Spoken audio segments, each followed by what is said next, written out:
inin kurat sa nga sarayawon, ayon hanlitin yu og samarnon, mga kalagasan ug batanon, hakurat sa naray hakbudayon. Labi na ang mga bisita, nag-aandam manira igagala, may dakbog usngan may sinsilyo pa, may binutok nga inandam habol sa hala na sige kita, an mayor ngan an hermana, nasayaw na hiran kurat sa upod an sunatahan banda. Hala na sige kita, an mayor ngan an hermana, nasayaw na hiran kurat sa upod ang sunatahan banda.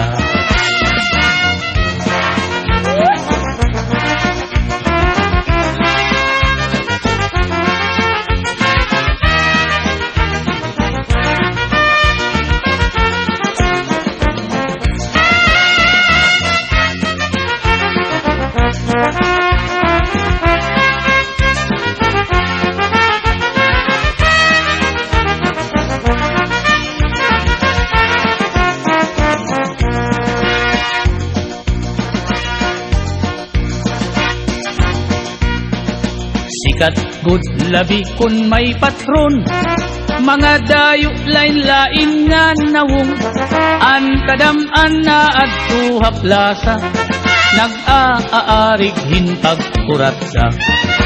Sikat good ini nga sarayawon, halabi nga mga okasyon, mga kalagasan ug batanon, kurat sa gudlaan ira ayon. Hala na sige kita, kay nasayaw na ang bisita, maupay an pamustura, kay damo hayaan nagala. Hala na sige kita, kay nasayaw na ang bisita, maupay an pamustura, kay nagkakalupad ang kwarta.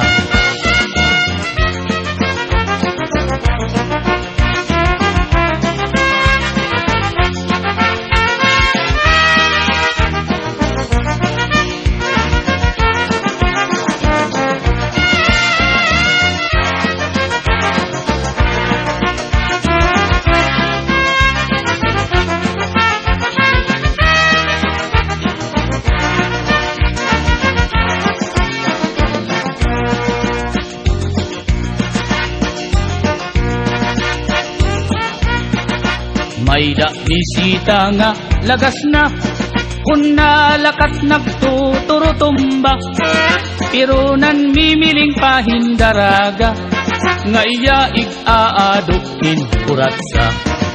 Mga tao kinan hipausa, kay an lagas nag-iba an porma, pagsayaw la niyahin kuratsa, nagluluhod-luhod nga nadupa. Hala na sige kita, kay nasayaw na ang bisita, maupay ang pamustura, kay damok hayaan nagala. Hala na sige kita, kay nasayaw na ang bisita, maupay ang pamustura, kay nagkakalupad ang kwarta.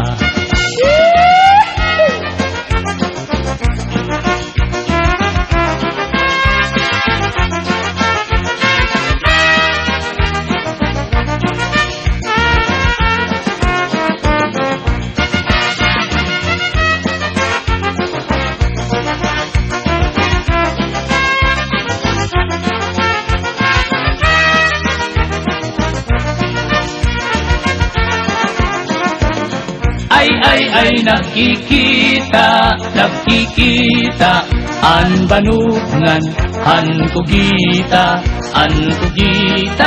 makapyuton, an banug madinagit nun. Ay nakikita, nakikita, an banungan, an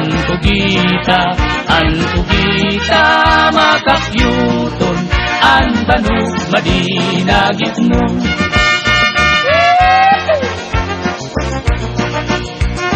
Magasangkayan, adina ang nasayaw, hankurat sa mayur.